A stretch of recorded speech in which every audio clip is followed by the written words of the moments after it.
Wow, first off, that was way better than expected. The set design, the acting, the animatronics. I mean, I went in, above all else, expecting that the animatronics would just look goofy and not scary in the slightest, but I was pleasantly surprised at how they handled some of the animatronic scenes.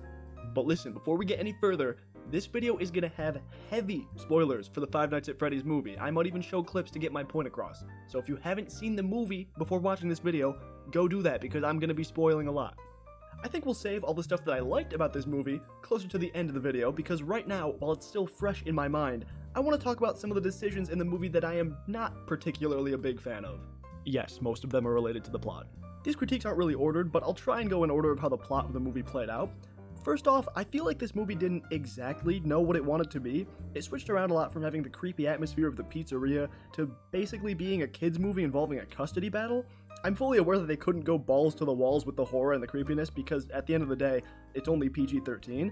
But that also just leaves a sour taste in my mouth because the scary scenes they did have were surprisingly really good. The movie is blended pretty well between the scary scenes and the non-scary scenes, but I gotta say, as an older fan, it really makes me question why they didn't decide to have this horror movie be more intended for adults. And now moving on to more of the actual story, the entire plot with the ant was so incredibly shoehorned in for almost no reason at all. The only relevance it has to the plot is that it establishes the first scare scene with the babysitter, and it shows us the relationship between Michael and Abby, but other than that, it was honestly really fucking stupid. Like, the same thematic points could have been hit if the ant just didn't exist at all, and instead it was maybe just the babysitter who had the plan to frame Michael. I don't really think this would have been better for the plot, but also the ant scenes were just so mid. As far as I know, it has nothing to do with the actual FNAF lore, but I could be wrong. And they were just so boring compared to developing the plot for anything else in the movie, like the pizzeria. Garrett was dumb. He was just some random kid who also just so happened to be kidnapped by William Afton. In terms of, like, plot, okay, I get it. Now Michael has more of a reason to be engaged with Freddy and Vanessa and the missing kids, but it was dumb. And before I change topics, I really have to get this off my chest. Near the end of the movie, Michael and Abby are talking about Garrett, and Abby says verbatim, I don't know if it's actually verbatim, Mom and Dad didn't really talk about Garrett much. Why did you say that? Everything surrounding that sentence made perfect sense within the lore of the movie, but that sentence ruined it, and I'll tell you why. Michael is clearly much older than Abby. It's never stated how old they are, but I believe Abby was in, like, elementary school or something, and Michael is a full-grown adult. He looks like he's around 30, but my point makes sense regardless of if he's 30 or even if he's 20. The kidnapping of Garrett took place when Michael was seemingly around the same age as Abby is now, elementary school age. Garrett was even younger than that. Now, I'm no relationship expert, but I doubt you're fucking when your kid just got kidnapped. So, this either means that Abby was an infant at this stage, or that Michael's mom was pregnant with Abby at the time. In either of those scenarios, there is no conceivable way that Abby would remember Garrett, the kidnapping, or their parents talking about it. So even suggesting the possibility that Abby was overhearing their parents talk about Garrett is impossible in the way that it was set up. And again, the thing that annoys me most of all about this scene is that it would have been perfectly reasonable and still completely cohesive if they had just removed that one line, that one singular line. Honestly, I'm shocked that that made it all the way to the final product without someone realizing how broken it was. Also, Vanessa's in this movie for some reason. I don't mind that detail at all really, but there are some things about her character that were just a little bit strange. It doesn't make sense how Vanessa was so cryptic and weird. Like, looking back on her, I do understand her motives and how cryptic she was, but some of the actions she took because of that felt out of character. Michael brings up a good point towards the end of the movie, which is, why would she let Michael and Abby get so close to the animatronics, or even the restaurant as a whole, if she knew about everything beforehand? It seems pretty backwards, especially due to the reveal at the end of the movie, where she basically just Deus Ex Machinas herself in saying that she knew everything all along. And, you know, speaking of Vanessa being Afton's daughter was also just kinda meh.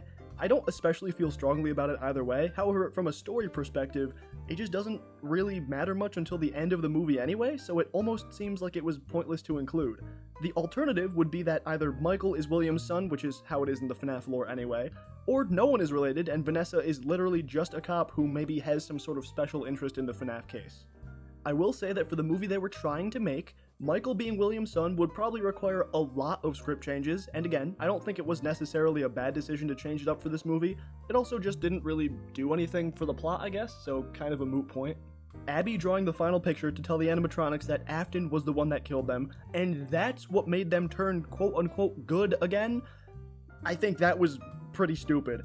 Nah, actually, before I continue, like, what the fuck? I just thought of this, but Abby for, like, the entire movie was centered around her having, like, imaginary friends who were actually just the ghosts of the children in the suits. So if she could fucking talk to ghosts anyway, like, you see what I'm getting at? I suppose it has something to do with William Afton's effects on the animatronics, which I'll talk about later, but, like, that is maybe one of the 2 times in the movie that plot point could have made an impact, and it basically just didn't at all. But going back to my original point, the entire plot of the animatronics turning halfway evil through the movie felt really forced. It's been a while since my FNAF lore days, however, my friend reminded me that in the games, William does have a control over the animatronics in some way.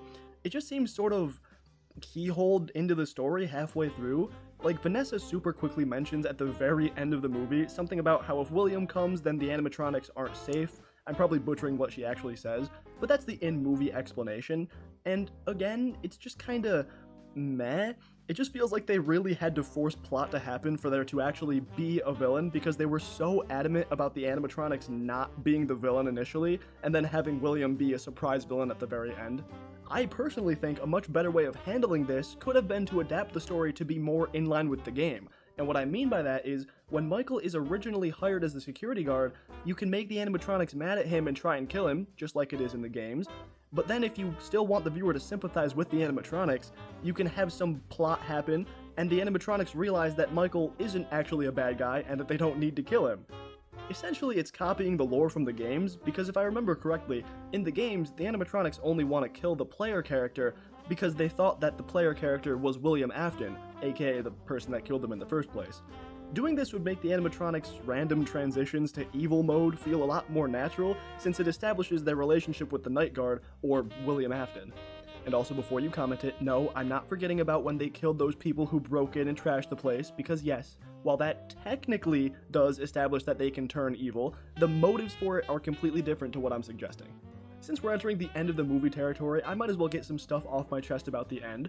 I'm low-key, high-key disappointed in how they handled William Afton, and especially the Springtrap ending. When they first introduced William in the Spring Bonnie suit, I thought that scene was fucking amazing and creepy and perfect for William as a character. However, his actions after that were honestly just kind of boring. Him and Vanessa had a little fight where William ends up stabbing her and he has sort of a shocked realization moment, which I thought was cool. And then all this stuff with Abby showing the animatronics the drawing happened, which made them turn on William. And this would have been the perfect opportunity to call back to the FNAF games and have William, quote-unquote, die in the spring locks by being driven into a corner by the ghosts of the children and then getting wet and causing the spring locks to fail. But instead, they went with a really lame ending, honestly. All that happened was Chica's cupcake bit William, and that's what made the spring locks fail. That was it. So anticlimactic. It was still a cool scene showing all the spring locks fail and slowly crush William in the suit, but it could have been so much better if they just went with the in-game route. Also, William says the extremely forced line of, "I will always come back," which was just unnecessary, especially because there was another scene sometime after this where William is shown one more time contorting in the suit, and in my opinion, if that line had to be anywhere, it would have made a lot more sense to put it there, as William is slowly dying and his soul haunts the suit and whatever. Basically, they just forced that line to come out way earlier, and that was just kind of unnecessary and felt really forced. A lot of those I feel like were just more nitpicky things instead of actual critiques, and there was a lot about this movie that I did genuinely enjoy, so let's go ahead and get into some of those.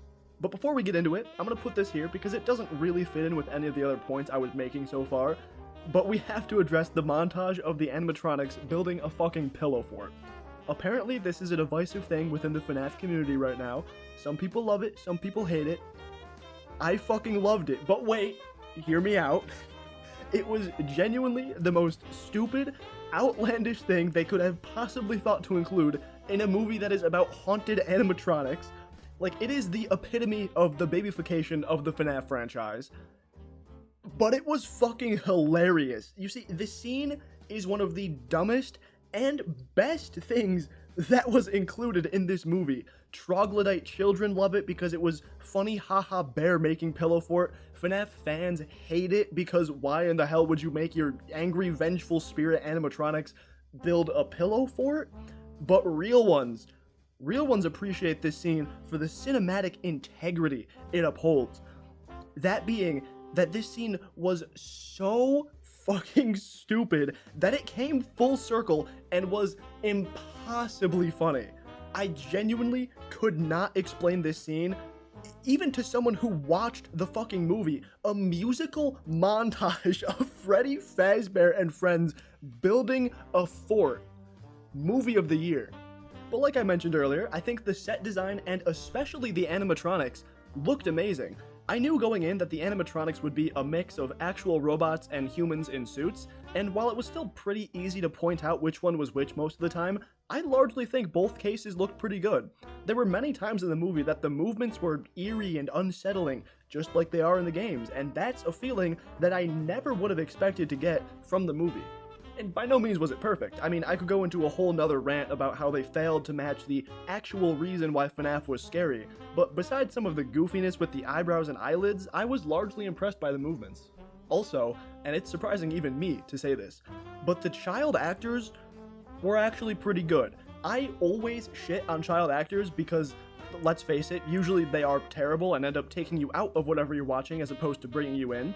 But in this case, I wasn't particularly disappointed in watching them. Abby was fine, Freddy was good, Garrett had no speaking lines, thank God.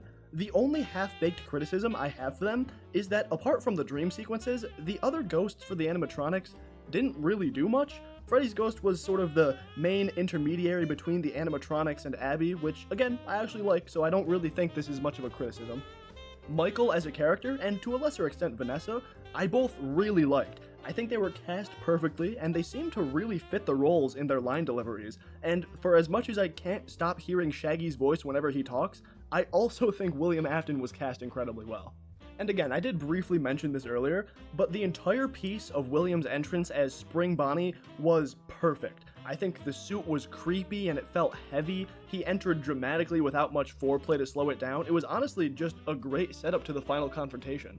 And you know what? For what it's worth, I don't think this movie was particularly hindered by the plot. At the end of the day, it's only a PG-13 movie, clearly designed with the younger fans in mind, but as long as you realize that before going in, then it's still an enjoyable experience. It did have some of the classic PG-13 campy aspects to it, cough cough, the pillow fort scene, but even that was like funny because it was so outlandishly stupid that it came full circle. Like, there was genuinely a music montage with the animatronics, and honestly, I just think that's awesome. Now, realistically, is this a cult classic Halloween movie that you can go see every year? No. I think this is probably the type of movie you could watch maybe every other year at best, just to get in the spirit of Halloween, or even just be a fun movie to put on and make fun of with your friends. But at the end of the day, I think myself and many other older FNAF fans can look back on this movie and say, it definitely wasn't as bad as it could have been, and in fact, I did actually thoroughly enjoy watching it. You know, I wasn't going to say anything about what my personal rating for it would be, but what the hell, I think I would probably give this movie a 6 out of 10. I truly don't believe it's any lower than a 6, but I also very much don't think it's any higher than a 6. I think there are cases to be made, especially for some scenes, but in terms of the whole PG-13 Five Nights at Freddy's movie as a whole, I'm gonna give it a solid 6 out of 10, and honestly, that is way, way higher than I expected it to be when I was originally going into this movie. But gamers, that is going to be all for this video. So like the video if you like it, subscribe if you really liked it, thanks for watching, and let me know in the comments what you guys thought of the movie, or if you want to see me do more review type content like this one, because it was pretty fun. But yeah, again, that's going to be it from me. Like, all that stuff, blah blah blah, comment. Happy Halloween, guys. Peace.